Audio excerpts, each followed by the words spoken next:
looking at the bill. Well, not me. It's the legislature. So let them do their jobs.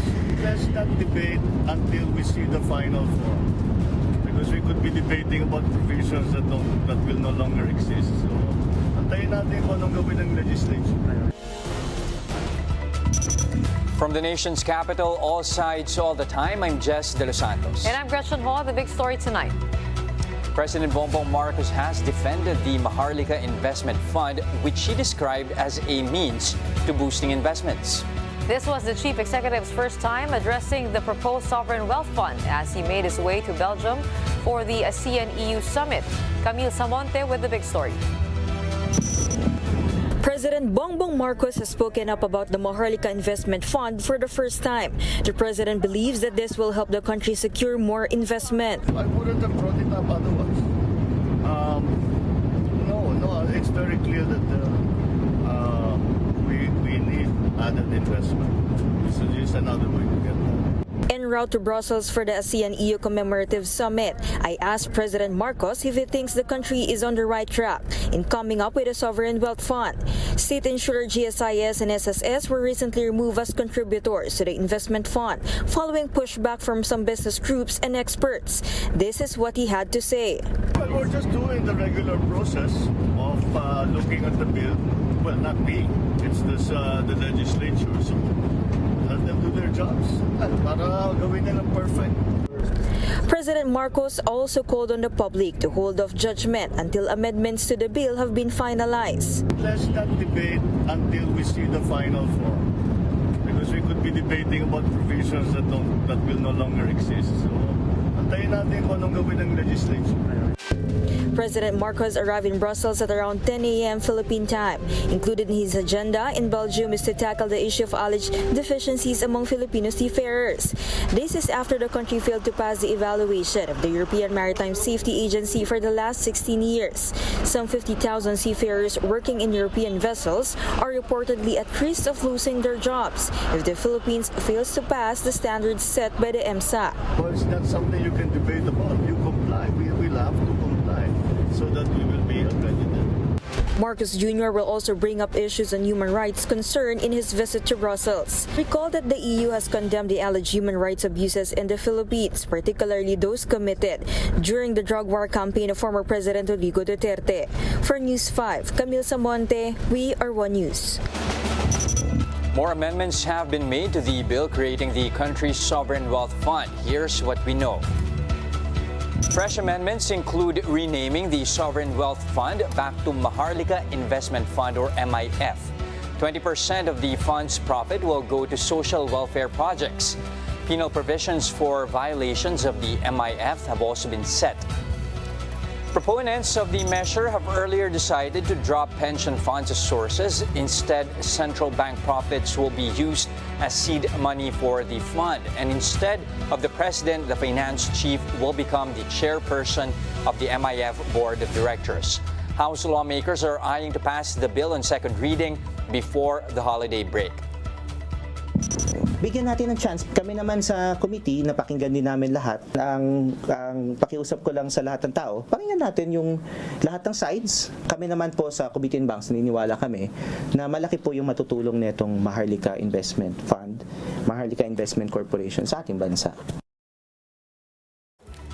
Now, to talk to us about the proposed Maharlika Investment Fund, we have retired Supreme Court Associate Justice Antonio Carpio over the phone. Good evening, Justice Carpio. Welcome to the big story. Good evening. Good evening to your viewers. All right. First, Justice Carpio, what do you make of these changes here, these amendments, at least to the Maharlika Investment Fund, from funding sources? At the same time, they're now being more clear as to where the profit will go. At the same time, they're putting some penal provisions as well here.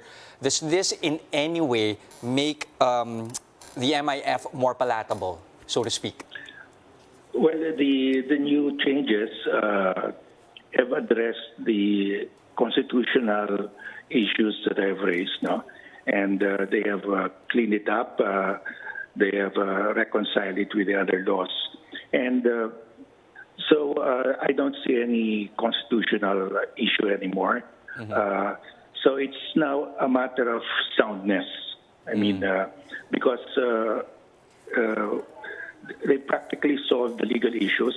It's now a question of whether the BSP should give all its dividends, 100% of its dividends starting on the fourth year, to the Maharlika Investment Corporation, because the BSP is required to give all its dividends, 100% of its dividends, to the Maharlika Investment Corporation on the fourth year, no? So that means that none of these dividends will go to the operations of the government, because normally these go to the general fund of the National Treasury, from where the Congress will get the funds to finance the General Appropriations Act, to pay for the salary of the government employees, to maintain the roads and bridges, etc. No. So that will be taken out of the funds to finance the General Appropriations Act, which means that the government will have to borrow to finance the gap, because let's say it's about 20 billion a year that should have gone to the general fund. Instead of going to the general fund, it goes now to the Maharlika Investment Corporation. So government will have to borrow to fill up that gap. So is that wise? So what I'm objecting here is it has no termination date. The BSP is required to fork over all its dividends to the Maharlika Investment Corporation starting the fourth year forever. There's no cut-off date. So I think there should be a cut-off date. I mean, it cannot be forever. They should decide how many years, because the Maharlika Investment Corporation should not rely on dividends from the BSP forever. I mean, the BSP will provide the seed capital, and that should be it, not providing annually seed capital. There should be a cap to it. So that's the only thing left that I'm worried here, because BSP is required to fork over all its dividends forever to the Maharlika Investment Corporation. I think that's too much. There should be a limit. Speaking of workarounds and the legality of the bill, there are fears that even with doing away with the GSIS and the SSS as a fund pool, that there are possible workarounds with it, specifically with the provision allowing additional funding from investments and private corporations. Is there merit to that concern? Well, the GSIS and SSS are no longer required to provide the seed capital. They are free to invest if they want, and that means, and they can also buy debt securities of the Maharlika Investment Corporation. But these debt securities are convertible, can be converted to equity. So GSIS or SSS can purchase the debt instrument of Maharlika Investment Corporation, and then later on convert that to equity. So it's a backdoor. We're going back to the old bill. So I think it should be clear that they should not be equity holder at all at any time. Now, so because that will be a backdoor to restoring the equity contribution of GSIS and SSS, no? And the other thing there is the Maharlika Investment Corporation is authorized to borrow money from GFIs, government financial institutions, other than GSIS and SSS, to sustain their operations and for the government to guarantee the repayment of these debt instruments. But who will guarantee? If it's a government guarantee, it's actually the taxpayer who will pay, who will guarantee, because at the end of the day, government will get the money from the taxes. Okay. So it's the taxpayer who are actually making this guarantee. So I think, it doesn't involve the legality anymore, but it involves the soundness, Okay. whether that's sound or not. Like what you were mentioning, Justice Carpio, I mean, for you at least, all the issues involving constitutionality have been addressed with the latest amendments here on the MIF bill. But given that as well, earlier you were pointing out the possibility of, questions on the BSP's involvement here, that there should be a timeline here. Should things go awry, what's the worst case scenario here? Well, there is no constitutional issue involved anymore. So if you want to question this in the Supreme Court, it has to be on a constitutional issue. So it's now addressed to the soundness of this structure that BSP will continuously every year fork over its dividends to the Maharlika Investment Corporation. We all know, by changing the name Maharlika Wealth Fund to Maharlika Investment Corporation, that's an admission that the funds are not surplus revenues of the government. These are surplus revenues of the bank, but that's not of the BSP, but not the surplus revenue of the national government. That's very clear. Right. So this is not a wealth fund. I mean, the fact that it's a Maharlika Investment Corporation means the funds are not necessarily surplus funds, and we don't have surplus funds. So this could be borrowed funds, and that's the other thing there. I mean, Right. Why borrow for your capital? I mean, you should, if you want to put up a corporation, normally you don't use borrowed money for the capital because you have a carrying cost, no? All right. So it's addressed the soundness now. It's addressed the soundness. All right. Thank you for sharing your thoughts on the Maharlika Investment Fund. That was retired Supreme Court Associate Justice Antonio Carpio. Now, after the break, is 500 pesos really enough to buy a Noche Buena meal for an entire family? We'll discuss that with Stephen Kua of the Philippine Amalgamated Supermarkets Association. That and more when the big story returns. Keep it here on One News.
You're watching the big story here on One News. The Trade Department maintains that 500 pesos is enough for a traditional family Noche Buena. How accurate is this? Let's find out in this report by Shaila Francisco.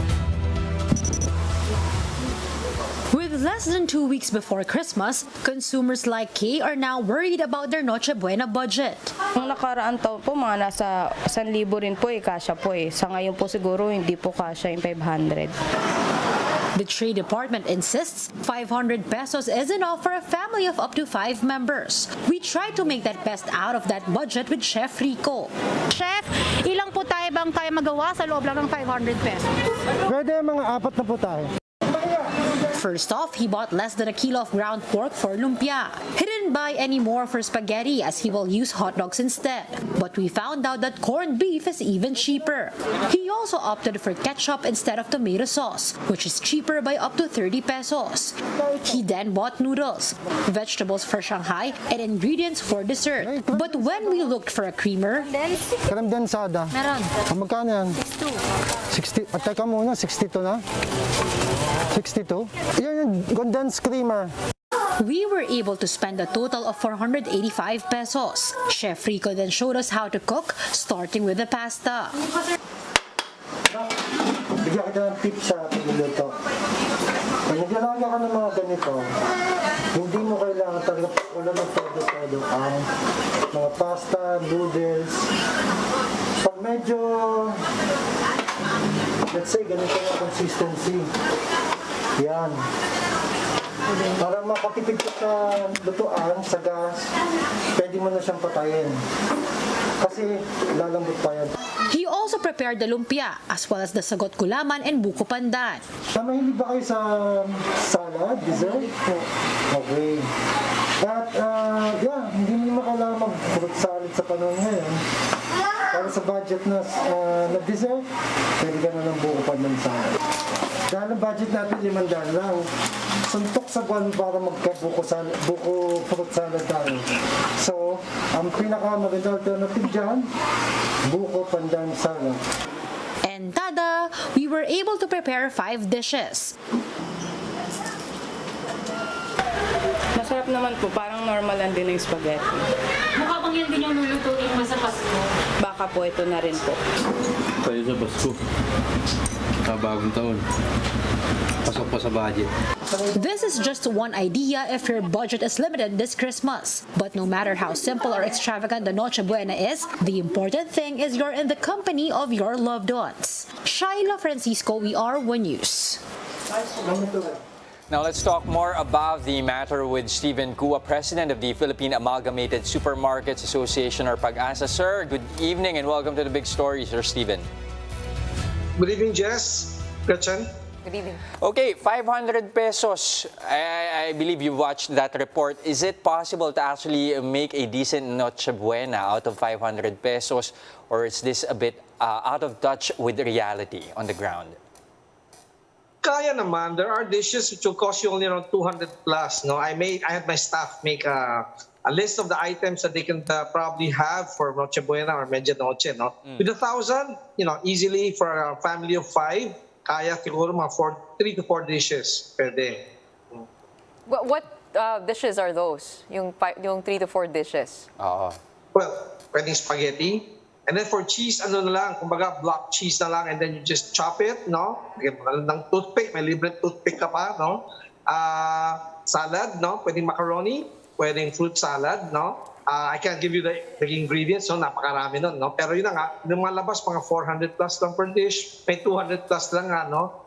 For drinks, magtimpla na lang kayo ng juice kasi mas mahal ng konti ang soda, pero if you want a liter of soda, 60 bucks, pwede yun. And then the rest, just some water, no? So, kumbaga, pwede naman, maging maparaan lang talaga. Okay, wag lang tayo mapili sa brands, tsaka wag lang tayo mapili sa anong klaseng luto, no? Or anong klaseng timpla, no? Pero masarap pa rin lalabas, no? Kaya. Given the trends in price increases in the past weeks, is there any product that has shocked you when it comes to the markups and anything that we'd expect once we go to the supermarkets this Christmas? Anything that's sugar-laced, no? We're talking candies, chocolates, a brand of peanut butter, ready to drink that's sweetened, no? Medyo nagtaasan. Kasi I guess they were all expecting, these manufacturers were expecting sugar prices to go down by November, no? It seems like, we'll have to wait till January. So, wala na. They can't wait anymore. They adjust their prices. So, a lot of the sugar-laced products, no? Their products have gone up this November. Okay, give us an idea about the consumer behavior. I mean, approaching the holiday season. Is the case more of the consumers na nagtitipid na lang, kumbaga binabawasan yung budget considering the high prices, or are consumers willing to spend a bit more? Consumers are waiting for, cash to be able to buy 13-month pay, may ayuda, remittances, no, from loved ones, no? For those who are well-to-do, the supermarkets which are catering to the AB market, marami nang namimili, no? Because, money is no problem.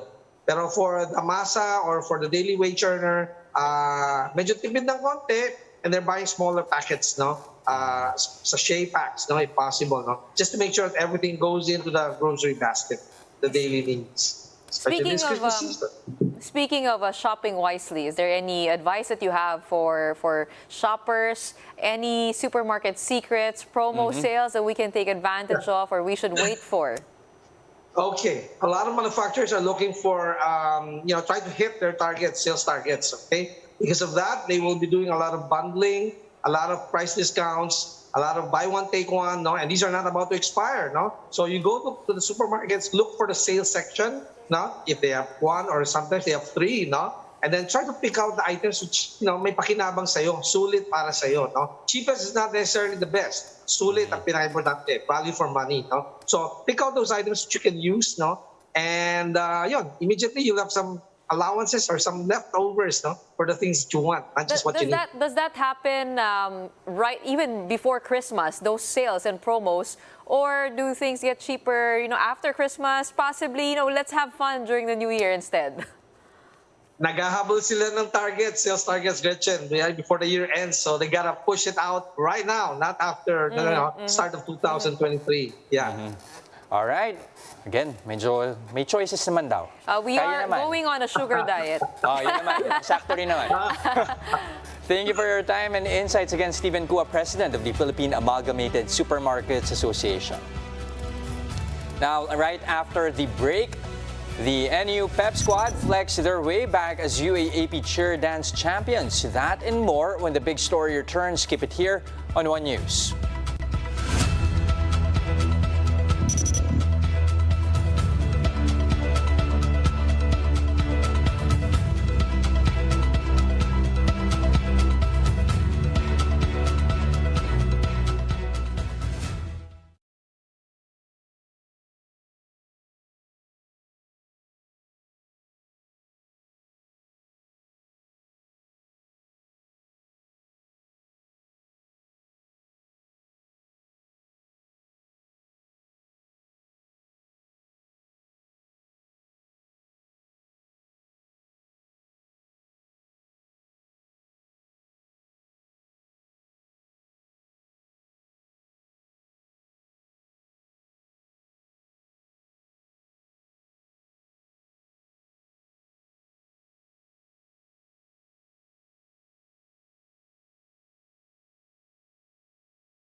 You're still watching The Big Story here on One News.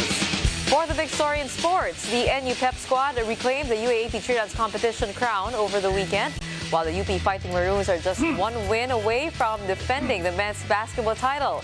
Ian Suyu with this report. Your UAAP Season 85 cheer dance competition champion is no stranger to the UAAP cheer dance crown, National University Pep Squad! After placing third in the last edition of the UAAP cheer dance competition, the National University Pep Squad reclaimed the crown for Season 85. On Saturday, NU put up a colorful and energetic performance with their Zumba-themed number.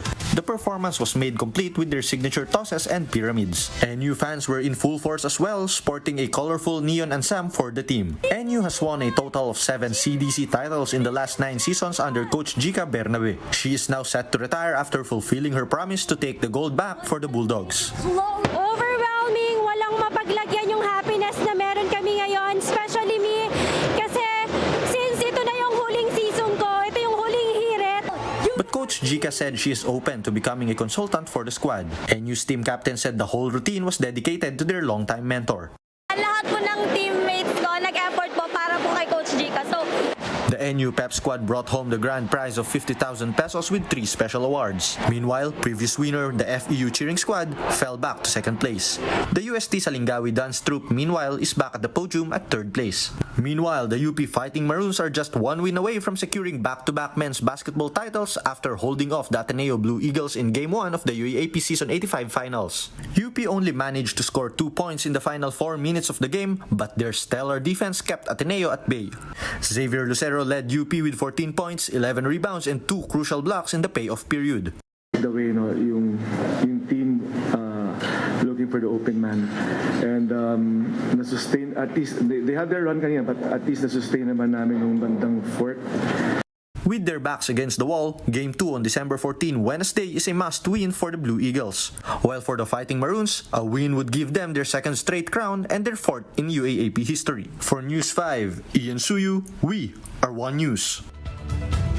Team USA will play its group stage assignments in the Philippines after the 3 co-hosts of the 2023 FIBA World Cup selected their preferred teams on Monday.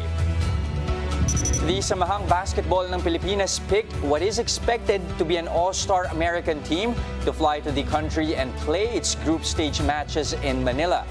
As one of the host nations, the Philippines will be put in Pot 1 in the draw along with other best-ranked teams after the last window of the World Cup qualifiers in February 2023. Now, due to this, the Philippines and the USA will be placed in 2 different groups. Japan, meanwhile, picked world number 7 Slovenia, bannered by Dallas Mavericks star Luka Doncic, to play its group games in Okinawa, while the 3rd co-host Indonesia chose a Canada team that is expected to be bannered by Andrew Wiggins. Speaking of All-Star, maghawak kamay na tayo ng kamay because the Eraserheads are coming back for their last ever reunion concert this coming December 22. Watch the Huling El Bimbo live and in HD on Signal pay-per-view for only 650 pesos. Available to Signal Postpaid, Signal Prepaid, and Satellite subscribers. Now, this is also available for all Smart subscribers. Simply visit smart.com.ph/livestream. Brought to you by Signal TV, the official live Philippine broadcast of Huling El Bimbo. Definitely looking forward to that. Oo naman. Pero I heard, may Huling El Bimbo na rin daw sa Wednesday. Ano Wednesday? Huling El Bimbo. Ano? Championship na daw eh. Last game na ng Wednesday. Aabot pa I ito heard. ng Game 3 na weekend. Huwag ka masyado. And that's the big story tonight. Pustahan tayo dyan. For more updates, follow News 5, The Philippine Star, and Business World online. You may also log on to onenews.ph for more in-depth analysis. I'm Jess De Los Santos. The big story is also available via Signal Play app. Make a free account now at signalplay.com and stream One News anytime, anywhere. I'm Gretchen Ho. Stay safe, Philippines, and happy holidays. We are down to our last 13 days before Christmas. We are One News, all sides, all the time.